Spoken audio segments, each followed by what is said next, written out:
Funerali in forma strettamente privata per Catherine Spaak, morta a 77 anni. In TV come al cinema è stata un modello di eleganza, ma anche di libertà e indipendenza. Daniela Bisogni. Se fosse da rifare tutto, vorrei essere veterinaria. Segni distintivi, classe ed eleganza, fin da quando Catherine Spaak debuttò nel cinema italiano a 15 anni, nei dolci inganni di Alberto Lattuada, amico del padre, il regista belga Charles. Poi apparve nelle più celebri commedie all'italiana, a partire da Il Sorpasso fino alla Voglia matta, diretta da famosi registi, pure in ruoli drammatici.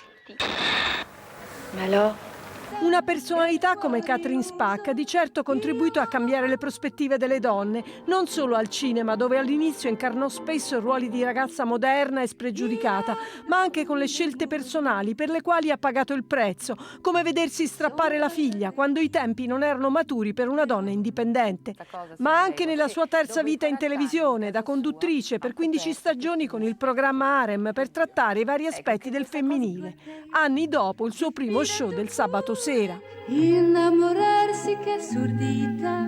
Vita sentimentale travagliata, 4 mariti e 2 figli. Solo un anno fa rivelò in televisione come aveva superato l'emorragia cerebrale che l'aveva colpita. Avvenimenti che possono capitare a tutti. Bellissima, anche in età avanzata, mai banale, fu un'icona sincera. Il TG2 torna domani mattina alle 8:30. Vi lasciamo a TG2 Post con Manuela Moreno.